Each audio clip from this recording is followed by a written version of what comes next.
Friends of Sing for Science, I'm pleased to announce the launch of our new spin-off series, Sing for Science Labs. This new show invites artists of any stripe, be they musicians, actors, painters, writers, and the like, to come on the podcast and speak with a scientist about one topic of shared interest. Upcoming episodes on Labs feature crime writer Patricia Cornwell, physicist Brian Cox, and many more. Don't forget to subscribe to Sing for Science on your podcast platform of choice, and please give us a review. I hope you enjoy the show. This is Sing for Science Labs. I'm your host, Matt White. Each episode in this series brings together an artist and scientist to explore one topic of shared interest. Today's topic is Jungian Analysis, and our guests are musician Bethany Cosentino and psychotherapist Lisa Marchiano. Bethany is well known as the singer-songwriter behind the Los Angeles-based band Best Coast, and just last year released her first solo album, Natural Disaster. Bethany has been in Jungian Analysis for several years and is an avid listener of Lisa's podcast, This Jungian Life, on which three psychotherapists provide dream analysis to their listeners and discuss a wide variety of topics through the psychological lens developed by Swiss psychiatrist Carl Jung. Lisa Marchiano is a Philadelphia-based Jungian analyst, author, and host of the widely listened to aforementioned podcast, This Jungian Life. In short, Jungian analysis is often used to explore the unconscious mind of the client, placing emphasis on self-discovery and the resolution of inner conflicts. Hello, Bethany and Lisa. Thank you for coming on Sing for Science. Hello. Thanks for having me. Yeah, glad to be here. I'm going to admit, I'm like, Lisa, I'm such a fan. I'm a little starstruck. See? That's what makes these episodes really sing.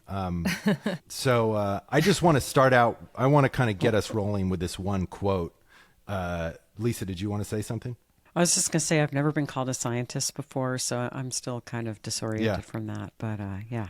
How about science adjacent? Sure. Great. Well, I'm glad we're all on the same page here. So I want to start with this one quote to get us rolling here that I came across from Carl Jung, the good doctor himself. He said, "We have obviously been so busy with the question of what we think that we entirely forget to ask what the unconscious psyche thinks about us."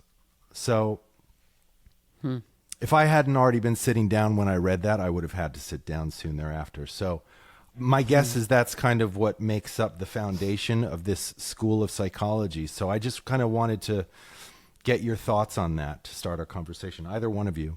Lisa, I'll let you go. Okay. I am happy to start. First of all, it's so interesting because I find myself, when I'm talking about Jung, coming up with these particular ideas and then being like, that's the foundation of his thought. And I've probably said that about like 50 different things. And it always seems really true. But anyway, it is hard to find like the one idea, but this is certainly one of them. Again, a fundamental belief in Jungian psychology, which is also true in other depth psychological schools such as Freudian analysis or psychodynamic psychotherapy, is that there is an unconscious. I mean, there are schools of thought that don't necessarily agree with that, but that is a fundamental belief in my world. And then specifically what Jung said about the unconscious is a little different from what other thinkers said about the unconscious. For Freud, the unconscious was kind of like a wastebasket. It's where stuff went that hadn't come to consciousness yet, or stuff that was repressed or just wasn't that important, forgotten. But for Jung, it was all of that, but it also connected to the collective unconscious, which he said underlies all of us and connects us all with these primordial images. And it also could be the birthplace of new creative endeavors. In some sense, every new creation, whether it's a book or an idea or a song, comes from the unconscious and is a kind of a gift from the unconscious. So if we have this unconscious, if we're walking around and we think that consciousness is all that we are, but really we've got this kind of enormous part of ourselves that we can't see, well, we might want to get interested in that, because it's going to influence in the background. And modern neuroscience, as far as I'm concerned, verifies that this is in fact true, that things that you're not conscious of going on in the inner world can affect you. You can be upset and not know that you're upset, and then you wind up lashing out at your spouse or something, just as one example. So could we get interested in that? Could we have a relationship with that part of ourselves? And I really like the quote that you pulled up, Matt, because it relates very much to dream work, which is an important part of Jungian analysis. And it's an important part of the podcast, because dreams are exactly that. Dreams are what the unconscious think of us. Yeah, that makes sense. Bethany, was all of this kind of, when you first started in analysis, was this all laid out for you? Yeah. I mean, what I would say is, listening to Lisa just talk about that, it helped me understand that I think my writing music, particularly the solo record that I made, I feel like when I'm creating, I'm almost in conversation with my unconscious. I feel like it is my unconscious actualizing itself and saying, hey, what about this thing that you have going on in your psyche that you aren't addressing consciously, walking out through the world, And I think that when I first went into Jungian analysis, I didn't really know much about it other than I knew Man and His Symbols. I was like, oh yeah, I know that book. And I had a friend that was doing Jungian analysis, and I had been in cognitive behavioral therapy for a really long time. And I would say that it helped me with my anxiety. It kind of helped me get a hold of certain, breath work and things like that. But I kept finding myself, I was in a maze, and I just kept going down the exact same path, expecting to find a way out. And when I went to Jungian analysis, my therapist started talking about these concepts that I was like, I don't know what she's talking about. I don't think I'm smart enough for this. I feel like I need to get out of here. And I very quickly realized that it was the missing piece of the puzzle for me in terms of understanding who I am and creating purpose in my life. And by no means do I feel like I'm suddenly this changed being and I'm like, oh, all of my problems and patterns are gone. But it's about learning, Lisa, as you said, it's like when certain things activate me and I'm like, suddenly I'm angry at this person and I have no idea why. Now I have a little bit of more of an understanding of the way that, my brain works, the unconscious mind, why these certain things might trigger me, why I might see somebody and be like, I don't like that person. I'm able to zoom out and be like, I don't like that person because I don't like that thing about myself that person is, showing. Yeah. So I have found it to be a thing that in the beginning I was like, once again, I got to get out of here. This woman is going to think I'm the dumbest person alive, to suddenly being like, wait a second, I actually completely understand this. And it is a necessary element for me in terms of progressing forward as a human being. So what made you decide to try Jungian analysis after, so CBT worked to an extent, but you needed something more. Why Jungian analysis? Was it just because your friend was in it, or what drew you? My friend had been going for a long time, and I would hear the way that she would sort of talk about herself, her self-awareness and her reflection of her patterns and behaviors. I was always very I found it to be very admirable. And I was like, I don't understand. I don't have that. My therapy doesn't help me understand these things about myself. And I think I was just at such a kind of a bottom. I had reached such a bottom in terms of I felt like it was a spiritual bottom, an emotional bottom, all of these things, that I was so willing to just try something different. And I will say that I have always been a little bit of a, I am, as I've already described many times, I'm very self-critical, particularly when it comes to my intellect. And I think that I really was like, this is too scary. I'm not going to be able to to pull this off, But at that point in my life, I was also really interested in challenging myself and getting out of my comfort zone. And I read my now therapist's website, and she had a little bit of like her bio, and she was talking about, do you find yourself repeating the same patterns over and over again and feeling stuck? Do you feel like you can't get out of your own way? And I was like, yes, you just described exactly what's happening to me. And I was like, I might as well just give this a shot. And I would say that within about a month, I didn't necessarily start having breakthroughs and whatnot, because I think this is a long haul type of therapy and analysis. But I really quickly felt pulled towards, the problem that I've been having in more traditional therapy is that I haven't even been examining these other layers of who I am. It was always this surface thing of, well, I get anxious about that thing. And, this person annoyed me because they said this thing to me. But it was never like, why do you get anxious about that thing? Why does that person annoy you? So I just very quickly started to feel like this is a way that I can start peeling back the layers of who I am. Yeah, and it's interesting because I think what you just described is, I think, the most important part of the analytic attitude, which is curiosity. So sort of like that's the number one tool in the toolbox is, no matter what happens, be curious about it. I had this reaction. Why did I have that reaction?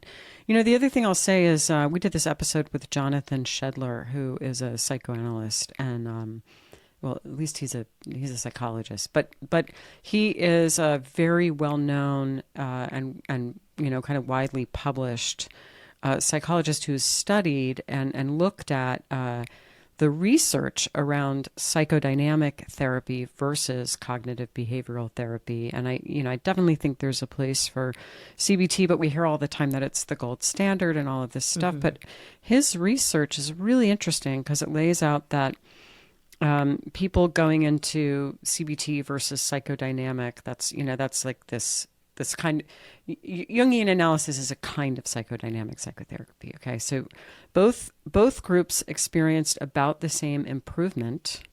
And then at follow-up time, whatever, 6 months later, a year later, I can't remember.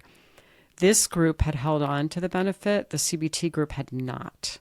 And then when you followed up with them later, like 5 years later, the CBT group had lost everything, and the psychodynamic psychotherapy patients had continued to improve. And this was post-treatment. And what I think is so interesting about that, which is what you've just talked about, is one of the things that you learn that becomes a habit when you're in psychodynamic psychotherapy is constant self-reflection. So that becomes a new way of kind of looking at the world and looking at yourself. Yeah. And self-reflection over time, it continues to enrich you and help you adapt better to, the exigencies of life. Yeah, absolutely. I there's a quote that I love that I have all sorts of like little quotes written on Post-it notes at my desk. And one of my favorite Jung quotes is, "The sole purpose of human existence is to kindle a light in the darkness of mere being." And I find that not only does therapy help me understand myself better, but it also gives me meaning and purpose, what I learn about myself. It helps me walk through the world and not feel so bleak, because when you look around, especially this day and age, it's super easy to be like, well, everything is awful, so why not just surrender to it and go sit on my couch and just turn into a sloth, But for me, it's like I almost feel like it's almost become a form of spirituality for me. It's become a form of a spiritual practice. Yes. When I get excited every week for therapy, and I never felt like that before. I was always kind of like, here I go again. I have to go recap my week and talk about how I got angry at this thing and I had a panic attack at Trader Joe's and, all of this stuff. And now I look forward because I take all sorts of experiences, and even just the way that I, recognize like the way that the sun shines on the sidewalk, and something that like opens my eyes and just cracks my head open. I can take that into the office and be like, this is a thing that I felt this week, or this is a thing that I'm currently feeling. It allows me to, it does. It gives me hope for the world. And I never found that in the other type of therapy that I was doing. Yeah. I mean, to me, I think that Jungian thought, it is essentially optimistic. Mm-hmm. And it's also very beautiful. It's a sort of aesthetic belief system in a way. And it focuses much more on health and growth than pathology. Not that there's not plenty of dark stuff too. I mean, it's not some kind of, it's not some analog to positive psychology where we're just going to pretend everything's fine, but there is real beauty in it. And, Bethany, you bring up this, again, it's one of those things where I want to say, this is Jung's really important idea, is this idea of meaning, because he said that pretty much all of his patients that came to him in the second half of life were struggling with a loss of meaning. And he pretty much said, if you have an active faith that sustains you, you don't need analysis. If you're Catholic and the Catholic faith means something to you, then just go to church. But in our modern era, we don't have those grand narratives that connect us to the cosmos, that connect us to a sense of meaning, that connect us to each other. And so, this kind of became the task of psychoanalysis. And in particular, it was something that Jung took up. It was a really fundamental issue for him. His father was a minister, and one of Jung's really shattering early experiences was as an adolescent to realize that his father had lost his faith. So his father was a minister who didn't believe, and this was very disorienting to the young Jung. And in some sense, the whole rest of his opus is an answer to that dilemma, because he's trying to think about the transpersonal, but also to be able to communicate it in a way that he would consider scientific. Although he was accused of being a mystic, I think not completely inappropriately. So he's really trying to bridge this world of science and empiricism with this sense of that which is greater than us. He says the telling question of a man's life is he related to the infinite or not? And this is an issue that matters to all of us. And whether we can identify that that's what bothers us or not, it is an issue for most of us. And so I think you said it was kind of a spiritual practice. I know Lionel Corbett, I believe, is an analyst who has written about or speaks about whether or not Jungianism could be a religion. And I've been thinking a lot about that recently. Actually, I was on a podcast yesterday talking to someone and talking about, humans' need for religion. And he goes, well, what about Jungian thought? That's what I always think when I hear you talk, is that it's your religion. I said, I think you might be right, because it checks a lot of the boxes, right? It provides a kind of a grand narrative that connects the individual to the collective and to the cosmos. And that is one of the functions of a religion. Yeah. I think also something that I really love is that when I was growing up, I felt like a lot of my personality was too big, and I feel like there was a lot of, I'm an only child and I was a performer and, all of the tropes. And I think that as I got older, I started to sort of try to stuff down like who I was. And I would walk into a room and be like, okay, well now I'm in this room, so I have to act this way. And when I started performing music at a public level, I was like, okay, well now I have to be this way. And then I started learning about persona, and I started learning about all of these different masks that I would be wearing. Okay, well I'm talking to this person now, so I have to be this version of myself and this version of myself.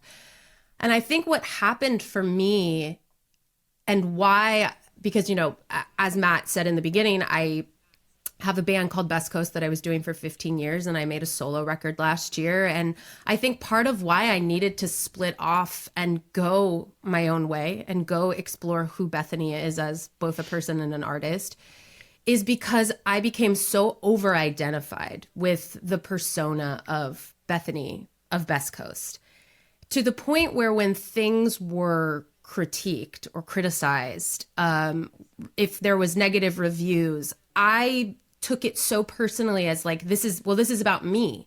They don't like me as a human being. And something that has really cracked me wide open with analysis is the understanding that the persona is not me. It's not who I am, right? Like there's different versions of me, and that is a good thing, to be able to walk out and protect myself, especially when you're a public figure. You have to be able to protect yourself. Mm-hmm. And I think that had I not entered into this type of therapy, and had I not really started to, again, peel back all of these different layers of my psyche and who I am, I think that I would have still been doing Best Coast and doing the thing and over identifying and just living in this little corner of woe is me, nobody likes me. I think that gaining access to understanding that especially what I create is not who I am has been a very helpful thing for me. Mm-hmm. Persona is a Jungian concept, right? Yes, it is. Yeah. And the persona is very valuable. I mean, we all need a good functional persona. It's just helpful to remember that it's just kind of a functional thing that you should be able to put on and take off as needed, and not to get over-identified with it. Mm-hmm. But I was going to say, Bethany, another concept that I heard in there as you were talking is this idea of projection, mm-hmm. which is an idea that exists, in many depth psychological schools. Jung, was particularly interested in it. But I think when you're a public figure, part of what happens is people have projections on you. They have expectations and ideas about who you are. And, the Jungian analyst Marie-Louise von Franz talks about how we actually feel projections almost as if an arrow has been shot at us. Mm. And, it kind of becomes ours. There is this is, slightly kind of metaphysical idea, but I've worked with performers who really bear the projections of their audience and of their followers as a kind of heavy burden. I mean, it's really a weight that one can feel. And so it's very important, I think, when you're a public figure to have some idea about that. Yeah. I listened to your episode on fame, and I related to a lot of what was being discussed. And I think when I was younger, I didn't understand that what people were saying wasn't fact. Like, I truly believed, I was just like, oh, what these people say is the truth.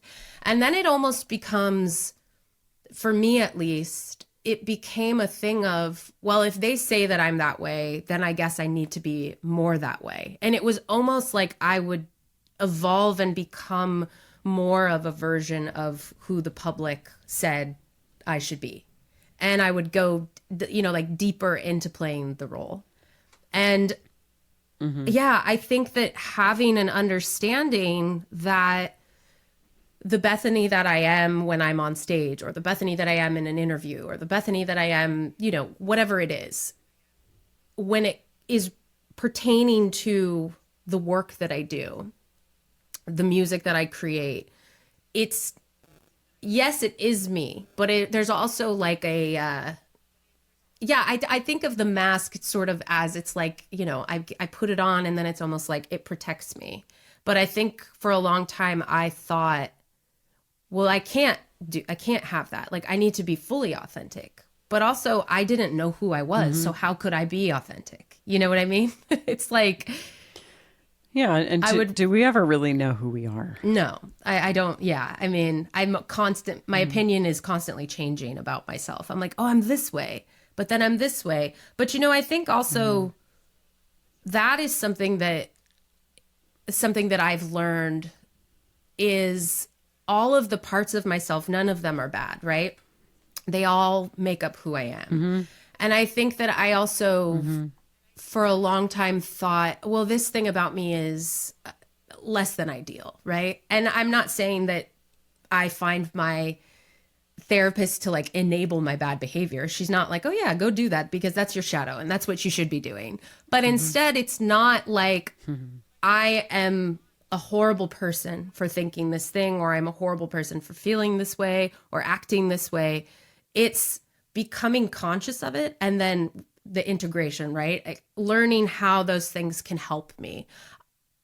And I, again, feel like for so long, I was like, well, this thing about me is bad and I have to get rid of it. And now I don't feel like, I understand now I can't get rid of it. It's part of who I am. I have to figure out how to make it work. Nor would you want to. What can you tell us about the shadow self? Yeah, well, I mean, I don't know that I would call it the shadow self, but Jung called it the shadow, and that was his, term for it. And it refers to all of those parts of ourselves that we learned were inappropriate or unacceptable in childhood, for example. Sometimes I think about it as most families have a value system where there's like one thing that you absolutely were never supposed to be. So in my family, it was actually boastful. Boastfulness was like the cardinal sin. So, and I think I sort of came out into the world naturally a person who kind of enjoyed the spotlight a little bit. I'm a second child, and I think that often tracks. And so there was friction right there because, I wanted to be noticed. And in my family, that was like, oh, no, that's terrible. Don't do that. But some people, it might be that the one thing you were not allowed to be in your family was whiny, and then you have to be really stoic, and any sense of kind of neediness, it goes into the shadow. It might be that the one thing that you were never allowed to be in your family was lazy, that you had to work really hard. And then so that, a kind of ability to be restful and take it easy becomes a shadow quality. So it's not that the shadow is all negative, although there are some genuinely negative traits that we all have that kind of wind up in the shadow, like, greed or aggression. These are the kinds of things that we often stuff down. But the thing is that these qualities accrue tremendous psychic energy because they're off there in the wilderness. And so by the time that we get to adulthood, and especially kind of middle adulthood, it's like there are these unlived parts of ourselves, and they often have a great deal of vitality attached to them. And so, as you were saying, Bethany, not stuffing them back further, but also not just saying, great, I'm just going to go, be really selfish and greedy. But that integrating them, kind of developing a conscious relationship with them, learning what's positive in them, or how that quality could be related to in such a way that it could be a net benefit. This is kind of the hard psychological work of dealing with our shadow. It is very humbling, for sure. Yeah. And so it seems like assimilating the shadow is a big piece of it. Well, assimilating is a little bit optimistic. I mean, Jung said you can never really kind of, empty out the unconscious, and but I think it is more like having a relationship with it, and confronting it. So, for example, my desire to sometimes be the center of attention, maybe was in the shadow. And so that meant that it really drove me crazy when I saw someone who was like, yay, look at me. I was like, oh, I hate that person. Because, she was doing something that, maybe I wished I could do. And, that's been sort of a lifelong piece of work, and I'm probably still working on it. But hey, look, now I have a podcast and I have a couple books. And so maybe I'm feeling a little bit better about asking for the limelight. But, I still have a sort of complicated feelings about that. So I'm still working on it. So it's not that I've perfectly assimilated with it, but I have met it. It's like it's a person. It's like I've made your acquaintance. Nice to meet you. I'm not sure I like you, but let's get to know each other a little bit, and maybe I can have you over for dinner. Yeah. You mentioned this other term, Lisa, psychic energy. Mm-hmm. How do you define psychic energy? Well, Jung felt that energy, was kind of had its basis in the body, basically, and it was kind of biological in origin. But it's just in Jungian thought, psychic energy is diffuse. It doesn't take a particular form. In Freudian thought, the origin of it is sex drive. And so, in Freudian terminology, libido means basically your sex drive, and you can, divert that into artistic endeavors or something else like that. But really it's sexual energy. That was not what Jung thought. He thought there's just this kind of quantum of energy that any one person has. It's kind of life force. I think it shows up a lot of times in emotion. So when I say to someone, as I do often, kind of, what has energy for you right now? Follow the energy, I'll sometimes say to analysands. And what I really mean is like, what sparks your interest? What feels juicy and alive? Or maybe what do you have a strong feeling about? Yeah, that's kind of how I ended up making a solo record, honestly. That was a big conversation that was being had between me and my therapist of like, when the pandemic hit in 2020, my band had just put a record out and we were out on tour, and I don't need to go into details. We all know what happened. And I was just alone with myself constantly, and I was alone with my thoughts, and I couldn't do my job. And that's really when I had the big breakthrough of like, I'm not a person. I am Best Coast. Like, I am this thing. This is who I truly believe that I am. I feel that my whole purpose in life is this one thing. And when it was the ability to go be that thing was taken from me, I started just collapsing. And I was just like, what do I do? How do I exist? And it was such I started talking to a lot of my friends about it. And I think a lot of them were kind of like, yeah, no one can go to work. And I was like, no, I understand that. I'm not saying that I'm this terminally unique person who's like, oh, just my job, just me. I'm the only person dealing with it. But it was at a soul level that I just started to feel like I was cracking and collapsing. And I started to talk to my therapist about it, and she was just sort of cheering me on and was like, the good stuff is coming. Like, this is what we need. This is what you need. You need to shed and understand that you aren't that thing. It's just what you do, right? And for me, it allowed me to really understand that I didn't have to stay somewhere that I felt, because then I started to really realize like, oh, this isn't sparking my energy the way that it used to. This isn't making me feel as excited as it used to. Music still makes me feel excited, but maybe I need to go explore doing it differently, going and exploring being a different version of myself, going by a different name, trying all these new things. But it was so terrifying because it felt like a part of me. It's so dramatic to say, but I feel like you'll understand. It felt like a part of me was dying, and yep.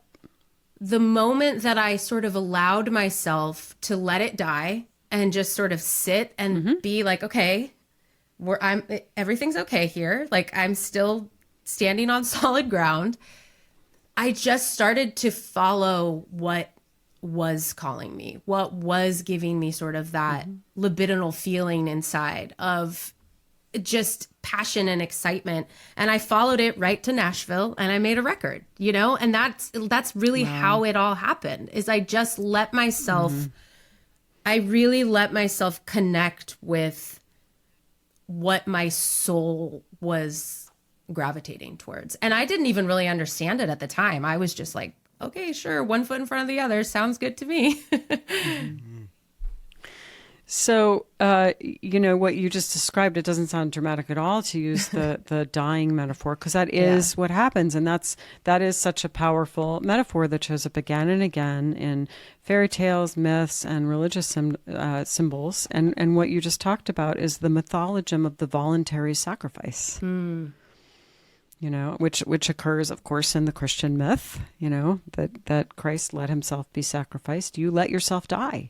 You let that version of yourself die so that something larger could be born. It's not just the Christian myth, however. There's all kinds of stories that correspond to that, that we would recognize, that mythologem. So that idea of the being connected to these, to mythology, to archetypes, I'd love to know more about that, and like how Jung developed that. And also, I'm super curious about how he came up with this idea that we're all tapped into these archetypes and we all have access to these mythologies. You know, and I want to point out one other thing that really resonated with me. It was either him or his protege said, "There's a strong empirical reason why we should cultivate thoughts that can never be proved. It is that they are known to be useful." You know, and I would put this idea that we all can draw from this common bank of archetypes in that category. So, yeah, please, I'd love to know more about that. Yeah. Well, maybe I'll sort of start there and work backwards. I mean, one of the things that I really appreciate about Jung is he was a real phenomenologist. He just kind of looked at the evidence, and it didn't matter to him if it didn't make a perfectly beautiful thought system that all fit together neatly. It didn't matter. What mattered was, is it what I see? Is it what is? And does it work? And that goes to your point that you just made, Matt. And he says that a couple places in the collected works. Like, you know, when you come upon an idea, try it out, see if it works. And I do think that's really helpful, because, you know, ideas are really powerful and they can be really dangerous. And there are a lot of bad ideas out there. And so, you know, I have this enthusiasm for Jung, but I also feel really comfortable saying, you know, anything that I find there, like anywhere else, I would take Jung's advice and try it and see if it works. And does it work for me? If it works for me, then it may work for the analysands I work with. So this idea of the collective unconscious, you know, sort of, does it work? Does it help explain my experience? Does it help explain my experience of myself? Does it help explain my experience of the world? And I think for many people, it's like, well, yeah, you know, it's like what you said, Bethany. I appreciated that you said, you know, that at first you felt sort of intimidated. And I think Jung can be really intimidating. There's a way where it's like super intellectual. Yeah. But I think many people have the experience that you had of just sort of being like, oh no, this just makes total sense. Yeah.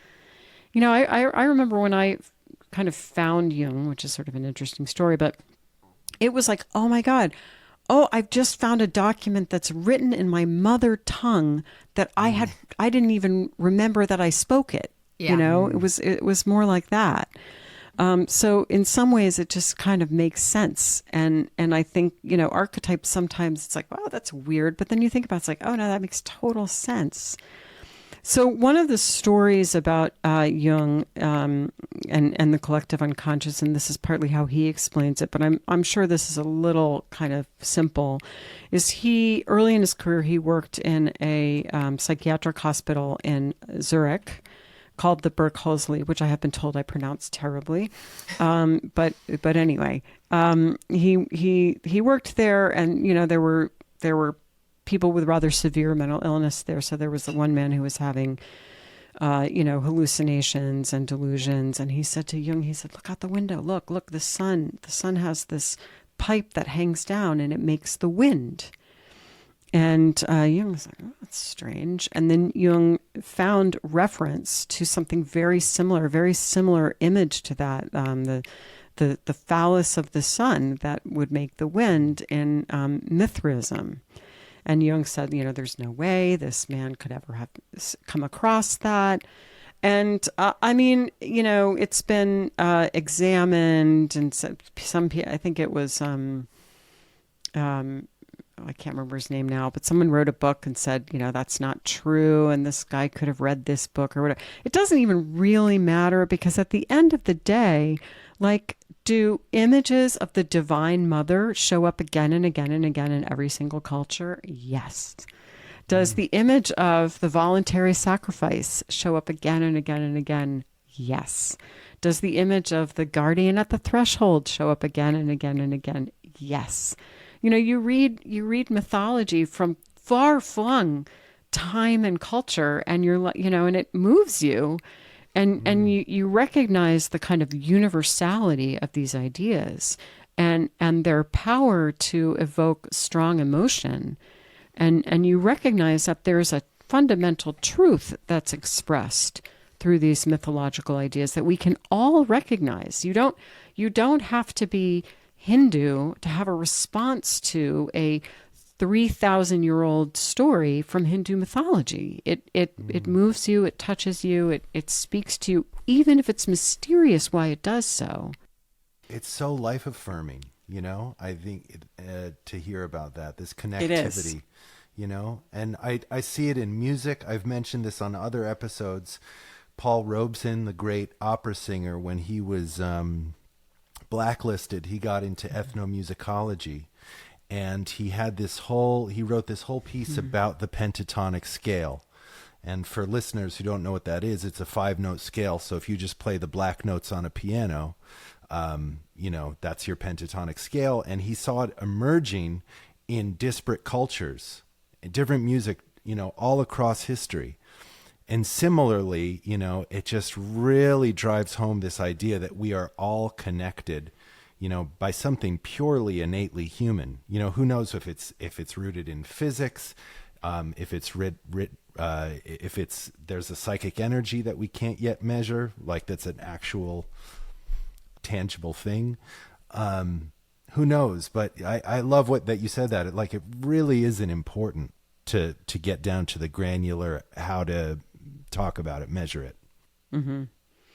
Well, it is super inspiring to me to recognize that kind of deep, that profound universality. I remember being a freshman in college, and I was taking a Western history survey course, and one of the readings was the Confessions of St Augustine, and I was like, wow, this person lived so long ago, but I feel like I'm in conversation with him, and he's feeling some of the angst-ridden feelings that I'm feeling as a 18-year-old or whatever. And it was so moving to me, to recognize that these voices across the centuries speak of these common experiences. And of course, the more I've lived and read, and the more I see that. But and you're right, Matt. It occurs in music too. I'm probably going to make a big hash of this, but I'll try it anyway. I have a friend who's Indian, and she was teaching me about Indian classical music. And of course, they have the ragas. Mm-hmm. And the ragas, I think, basically correspond to different modes. Mm-hmm. And the raga that really corresponds to our Western minor mode is the raga that's associated with mournful songs. Wow. And it's like, yeah, so that we hear that, and something about that minor third. Yep. Communicates sadness to us. I think that's fascinating. It is. Yeah.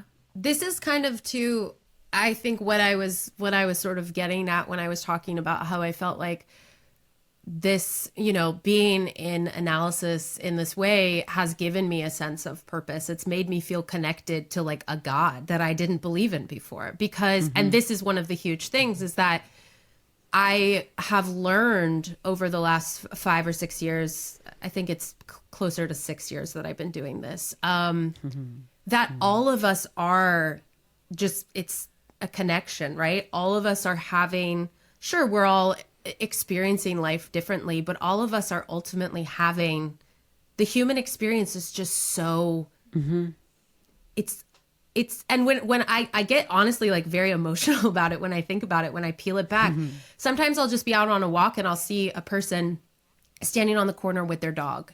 And I will just feel this like intense emotion of, look at that human just being a human, right?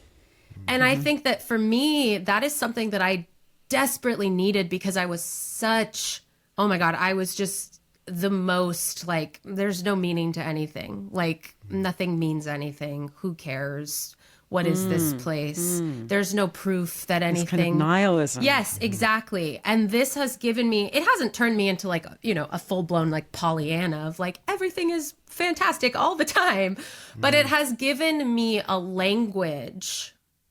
And you're in touch with a living reality. Exactly. It's okay that there's no name for it. You're just in touch with it every day. Yep. Yeah. And, that's why I think when like I said, I get very excited to go to my sessions, because I don't think I have ever, of course, I have discovered intensely hard things about myself, intensely hard things about things I've gone through in my life that, have affected me that I don't even realize that they've affected me. But I always leave with a deeper understanding, not just of myself, but a deeper understanding of the world, a deeper understanding of how to create purpose. It's like that quote that I said originally, right? It's like, it allows me a deeper understanding of how to have a light in the darkest of worlds. And I think that my record that I made was deeply inspired by that. It was deeply inspired by, the record is called Natural Disaster because it's about navigating the world while it seemingly collapses in front of us, right? And for me, it's just, I have been able to connect. Whenever my therapist talks about the collective, I just remember that it's like, oh, all of us are having the same feeling. All of us are waking up in the morning being like, well, another day, like, okay, what do we do now? And that's not a unique thing to just me. And it's really what we do with that thought. And I think had I not stumbled into this, I think I would still be waking up with that thought of, what am I doing? What am I doing? And just allowing that to be my baseline.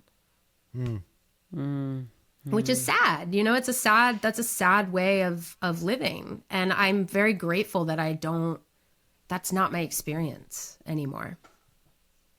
So out of curiosity, you said that you originally went to CBT therapy because I think you said you were having anxiety and panic attacks.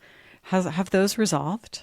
Yeah, I don't have panic attacks at all anymore. I would say I can get anxious for sure.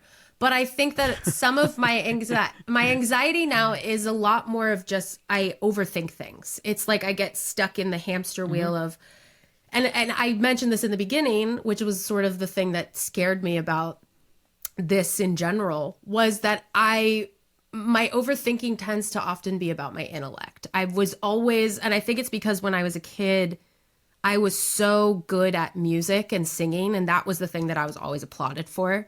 But when it came to like school, I wasn't the best at it. But I always thrived at anything that tapped into creativity, anything that tapped into performance, writing, anything like that. So I think that now a lot of what causes me to get like, oh God, I'm anxious, is that I'm just stuck in the spiral of, well, there you go, using that word wrong again. What a dumbass you are, But now I have this, I talk to myself in my head. It's like I can answer these questions and be like, no, that's not what it is. I do this thing with myself where I say, thank you for sharing. Thank you for sharing that opinion with me. I like that. And that is reflective capacity. Reflective capacity. How do you define that?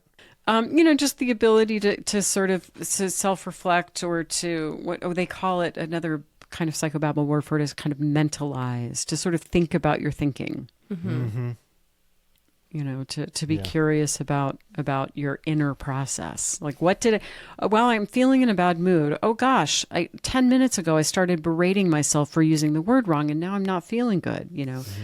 I mean, even it's almost as basic as that, but it does become kind of a habit once you've been in this kind of therapy for a while, and then you become really insufferable at cocktail parties because you can't make small talk anymore. But. In the cognitive behavioral therapy, it was a little bit of like, oh, okay, so I'm stuck in the anxiety spiral. Okay, so now I have to like count to 10. I have to breathe in and count to 10. And sure, that helped calm me down in the moment, and I still use those tools. But there's something deeper going on, right? It's not that I'm just randomly this spark of, oh God. It's triggered by something. I'm activating myself. And it's a communication, yeah. Right? That anxiety feeling is a communication from some part of you. Mm-hmm. Bethany, I want to ask you this other question about your personal history. When Lisa was talking about Jung's relationship to his father, having been a minister and having had a crisis of faith, and like you talking about how Jungian analysis sort of awakened this sense of meaning. And I had read that your parents had a formal relationship in a church. Is that right? Yeah, I was raised Christian, and that's how I got started in music. Like, I sang at church. That was like where it all started for me. So does his story kind of resonate with you at all, and just your path of the state of awakening you're in now? Yeah, I would say for sure, because I think once I got older, I started to sort of, resent religion, and was like, oh, I don't believe in this. And you guys scared the shit out of me and told me I was going to go to hell if I did this thing and that thing. And, so I very quickly, gravitated away. And I think that I didn't have any, there was nothing to believe in. And I think for a long time, I tried to trick myself and say that was okay. I was like, that's fine. I don't need to believe in anything. But I think that by way of analysis, I have been shown that there is so much to believe in, and that believing in something, whether it's believing in, let's just call it a higher power, right? Whatever you want to call it. Believing that there is something greater than myself is the thing that keeps me going. And I think that it is something that I have deeply learned by way of analysis. Yeah. I would say that without this deeper understanding of myself and the way that my brain works, I might still be stuck in the spiral of nothing matters. One thing that fascinates me, and Bethany, you alluded to this earlier, which is that the process of songwriting is rooted in a relationship with the unconscious. And I know that Jung, from my understanding, cites all these examples of like this, of the creative falling into this kind of reverie, whether it's like from dreams or a drug-induced thing like with Coleridge, or I think he also talks about, I guess Stevenson wrote Jekyll and Hyde. Like, there are all these instances of creative ideas seemingly coming from out of thin air. I've heard Keith Richards talking about that, about just kind of being an antenna, So I'd first like to hear, Bethany, just if you could talk in a little bit more depth about what that experience is like, and then hear more from Lisa about what Jung has to say about dreams and how that is a tool. Well, I would say that, kind of just to really touch on what you just said, like, for me, I find that the feeling of something coming down into me and basically suddenly making me feel like, where's a pen and a paper? I need to pick it up and I need to go write this down, or I need to go pick up my guitar and I need to go do this thing.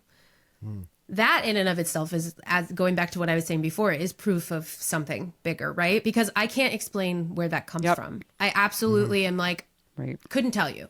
And it's so interesting as a musician when you do interviews and people ask you like, well, what's your process like? It's like, well, I do it this way, but there's this other huge part of it that I can't really describe to you. I can't really tell you what my process is because I'm not even fully aware of what my process is. It's like it just gets dropped down. And I think that as far as dreams go, a huge reoccurring thing for me in my dreams is I am doing something that I am not supposed to be doing, but it feels good, right? It's this thing of like, I'm with this person that I'm not supposed to be with, and I'm hiding it from everyone. I'm like in the room with the door closed, and I'm like, oh God, no one can know that I'm here. And the thing that I feel like that is revealing to me, and Lisa, I'd love your take, obviously, but I think that something I've really learned about myself is I care way too much what people think of me. I care way too much about doing something that other people are going to think is wrong, doing something that other people are going to be like, why would she do it that way? And I find that with creativity and with writing, especially with making this solo record, I had to really let go of what are other people going to think, because living my life guided by this idea that, well, what other people think of me is way more important than what I think of myself. They know better than I do. It was keeping me stuck. And so I always think it's funny when I have those dreams, I wake up and I'm sort of like, okay, let's like get in touch with ourselves right now. Like, what are we afraid that we are doing wrong that other people are sort of judging us for? And ultimately it just boils down to like the same thing of like, I'm insecure that people think I'm not as good as I think I am or something, So I find that something that it's all really taught me is my intuition is mine, and it is my guiding force. And I don't care what you think about my intuition. I don't care what you think about this decision that I've made.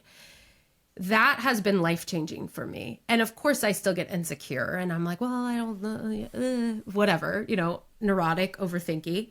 But ultimately, when I really zoom out and I really close my eyes and I get in touch with myself, it's all about my soul telling me I'm doing the exact right thing.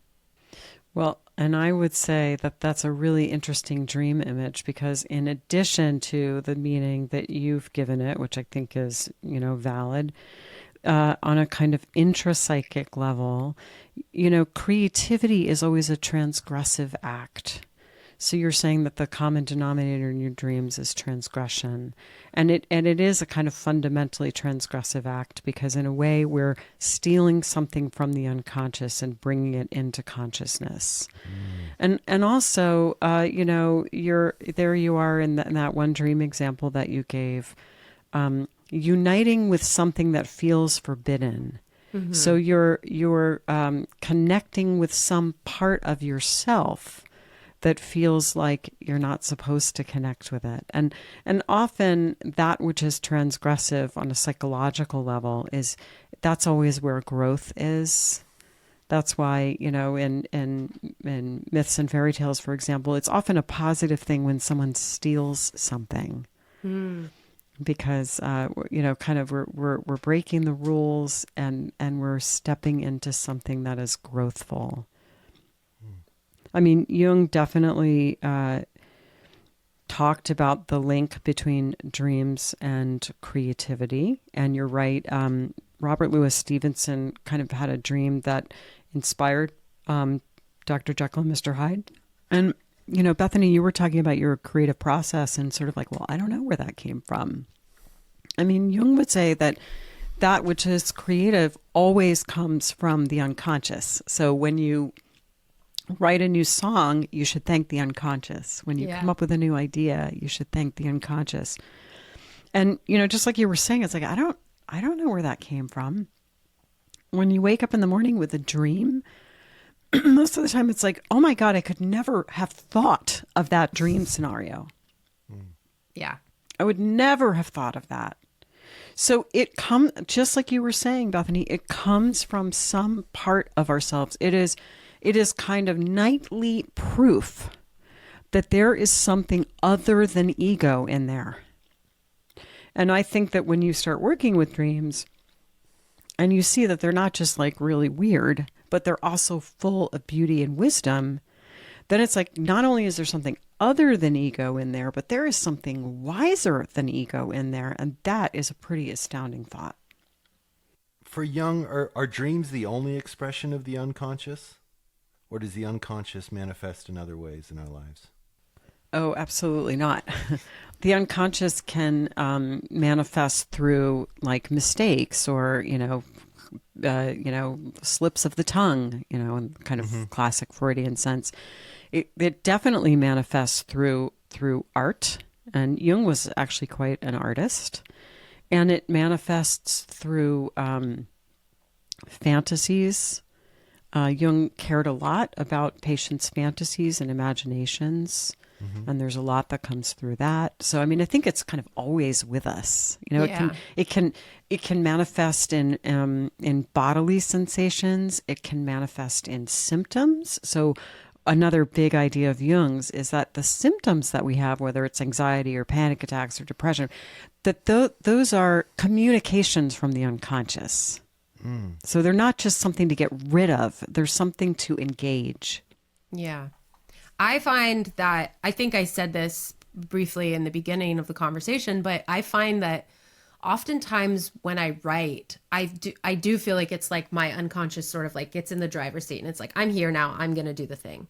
And when I listen back, it's almost like I'm having a conversation with it where I'm like, where did that come from?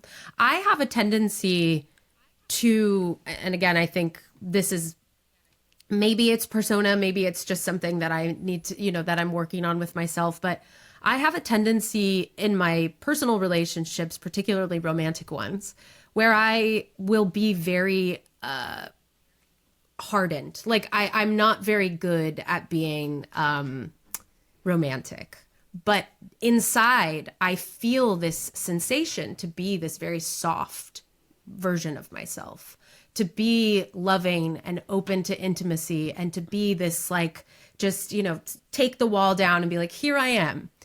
And I think that with my record that I made, Natural Disaster, it was a manifestation of that version of myself. That version of myself said, the wall is going down and we're coming out and we're going to just let us do it. And it was the softest, most vulnerable version of myself that I've ever been in my entire life, to the point where when I would listen, when the record was being mixed, I would listen to it in my car and I'd be like, who is this person? Who is this girl? I don't know her. Like, I only know the tough, angsty, like, obsessed with the person that drove me crazy and treated me like shit. Like, that's all I knew of myself, know? Yeah. So I really believe that my creativity is an expression of my unconscious. I think it is like, I have something to say, let me say it. And I remember, I think it was like, I feel like it's maybe like John Lennon. I heard once that John Lennon said that when he wrote, he didn't even really know what he was writing. It wasn't until he would look back at the lyrics of what he said that he sort of understood. And I think that that's the same thing. It's just like, obviously there are feelings, emotions, experiences within us that are wanting to come out. And I think when you just sort of allow them, you just sort of say again, like, okay, I'm going to get out of the way and let whatever comes out come out. I do feel like that is your unconscious saying, let me actually reveal to you what you really feel. And I do think that below the surface of the hardened exterior, there is a very soft and gentle person inside who's just scared. Right? It's fear. It's a fear of being swallowed and squashed and abandoned and all of the things. So I really do believe that the unconscious, it will show up when and where it wants to show up. Oh, absolutely. Called or not, God will be present. Yeah. I want to hear more about dreams, but something just occurred to me. It's like, what did Jung have? You had mentioned, Lisa, that he used to work at a psychiatric hospital with people who were severely, I don't know if you would describe them as disturbed or incapacitated with different disorders. And so it would seem to me like a lot of analysis would, people who are most ripe for it are like the three of us who can kind of articulate what we're feeling. There's a self-awareness, an emotional intelligence. But like, what if you're totally dissociated from reality? How would he apply his philosophy and his toolkit to people like that? Mm-hmm. Yeah, that's a really interesting question. I mean, to a certain extent, to do the work, as we've been describing, you do need to have a pretty good ego. In some sense, again, back to what I said in the beginning about, I can sort of boil it down to about 50 different one-line sentences, but one of those would be, the work of Jungian analysis is kind of creating a dialogue between the ego and the unconscious. So in order to have that dialogue, you kind of have to have an ego. Mm-hmm. So what about people who don't really have a strong ego? Well, it's interesting because Jungian psychology is one of the approaches that there is a history of treating, for example, psychosis analytically, and that would involve, taking the hallucinations and delusions of psychotics and assuming, this is back to your question, Matt, that there is meaning in them, which I think there is. I think that a hallucination is a product of the unconscious. And so, modern psychiatry would say, well, the content doesn't really matter. That's not interesting. And so the typical way that you're taught is don't engage the patient's hallucinations. But if I'm working with someone who's had a hallucination, I am thinking about it almost like it's like a dream, and that it might have a symbolic meaning. And I think that can be, let's say there's some utility in that approach, but I don't want to take that too far. It really depends, and you certainly need an ego to function in the world. Sure. So the thing about Jungian thought is it can kind of go in this direction, and I've had people do this where all they want to do is come in and talk about their dreams. And that actually becomes a way of avoiding adapting to the outer world. So Jung said, before you do this deep psychological work, you have to be able to bloom in the ground in which you were planted. You have to be able to adapt to your situation, and that is the task of ego. So I think it's kind of a both and.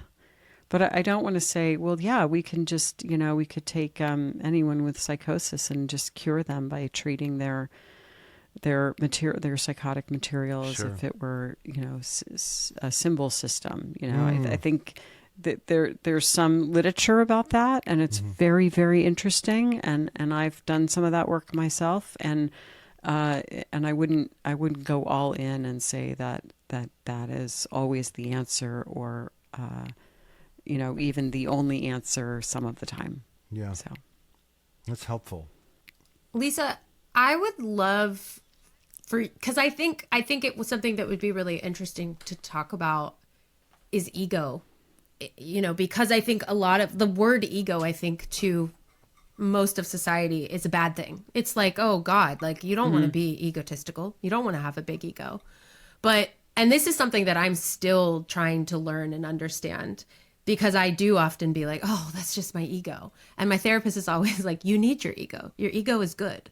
Like, yeah, and I'm like, it is, really but I've been told it's bad all this time. So I'd love to to hear you just sort of wax poetic on the ego and why it is so important. And helping people and listeners understand that what we think of as the ego is not necessarily what Jung thinks the ego is, correct? You would say, maybe? Yeah. Yeah, well, I mean, I can wax. I don't know how poetic I'll be, but, the ego, you can think about it as a kind of function, and it develops, right? Babies don't have egos, but it develops, it kind of coagulates, and it's that sort of sense of I. So when you tell a narrative story, it's like, well, I went to the grocery store and I bumped into an old friend, and, like the I, that's your ego. It's that sense of like, yeah, I'm Lisa and I'm in my 50s and, I'm a vegetarian or whatever. It's just that it's kind of that sense of personal continuity. So, but it has a very, very important function, which is to relate to the outside world. So, for example, it's tax season, and I have to go start dealing with some tax issues, and my ego needs to be on board with that because, that is a taxing thing for me to do. So I'm going to have to, have my executive function skills, and I'm going to have to remember where I put that piece of paper, and then I'm going to have to find my password so I can log into this or that account, and that's all kind of the ego. Mm-hmm. But also the ego relates to the inner world. So when I get absolutely bulldozed by a big feeling, it will be my ego that says, "Whoa, what was that? Okay, let's see, what do I do with that? Am I going to say something, or am I going to just sweep it under the carpet, or what's the best way to handle it?" The ego would deal with the images that arise in a fantasy or the images that arise in a dream. So if I'm having a persistent fantasy, a few months ago, I was like, oh my God, I want to climb Mount Kilimanjaro, which is like came out of nowhere. I was like, yeah, I'm going to do that. And it's like, so my ego's going, I wonder what that's about. And I wonder, is that something I actually want to do? And if I do want to do that, what would that look like? But I can kind of hold it as an inner image for a while. So in some sense, it goes back to what we were talking about before, Bethany, when you said, thank you for sharing. I was just going to ask you. Your ego, your ego is kind of the head of the table in that conversation. The ego is not the only voice at the table, but the ego is probably at the head of the table. Mm-hmm. And so it's very important. It's very important to have an ego. And what it looks like for the ego to kind of get swallowed in the unconscious is psychosis. I mean, that's exactly what Jung said. That kind of dropping down into the unconscious, he says, this is dangerous because you might not come back up. Mm. And I mean, if you have a relatively strong ego, most of us come back up. But Jung almost didn't. He had this period of his life that he called the confrontation with the unconscious, and he went pretty far down. In fact, the psychoanalyst Winnicott thinks that Jung actually had a psychotic break at that point. So Jung was very protective of the ego. He said, you gotta hang on to it, and you gotta protect it. And it is consciousness too. Mm-hmm. Consciousness is that which is in the ego's kind of light. It Thank you. That was poetic, by the way. It was. I don't know about that.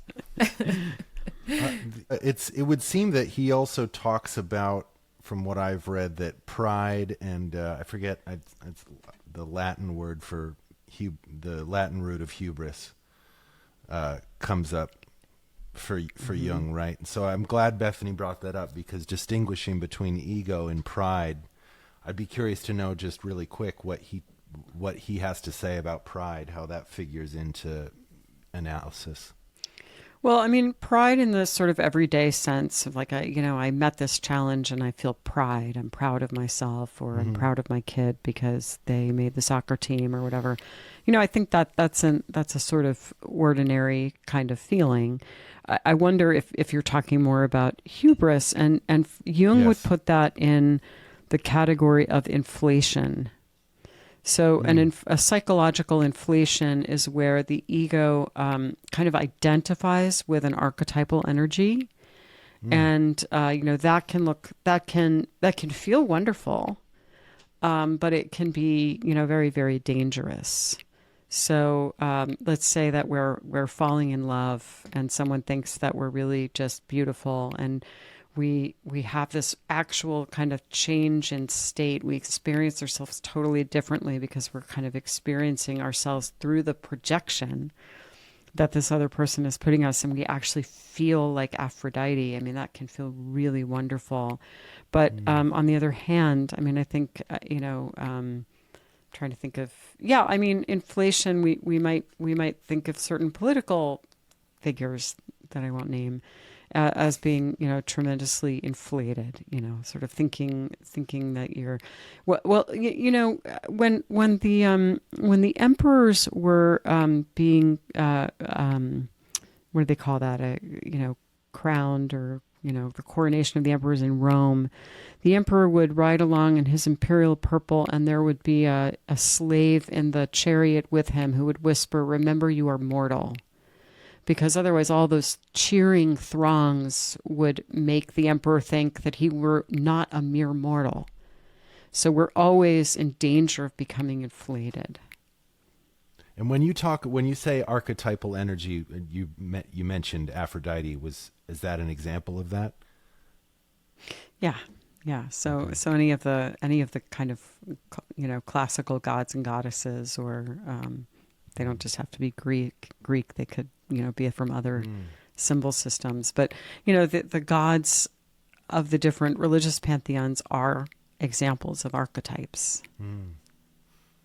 Well, splendid. Thank you for being so generous with your with your time and also your personal experiences, because I know you're both speaking about your individual struggles and paths in development. So it's very generous, and I appreciate you doing it for the show. Thank you so much. That was so wonderful. And Lisa, I'm such a fan of your work, and it was so cool to get to have a conversation with you. Yeah, I really enjoyed this. Thank you. It was lovely getting to know you. Thanks, Matt, so much. Yeah, my pleasure. Be sure to check out Bethany's solo album, Natural Disaster, and Lisa's new book, The Vital Spark: Reclaim Your Outlaw Energies and Find Your Feminine Fire. Sing for Science is co-produced by Talkhouse and made possible in part by a grant from the Simons Foundation. Our music is by Panoram. Social media manager is Bailey Constas, and digital producer is Keenan Cush. If you like this episode, the best way you can support us is to give us a review, tell a friend about the show, and subscribe on your podcast platform of choice. For more information, go to singforscience.org and follow us on social media @SingForScience. Thanks for listening.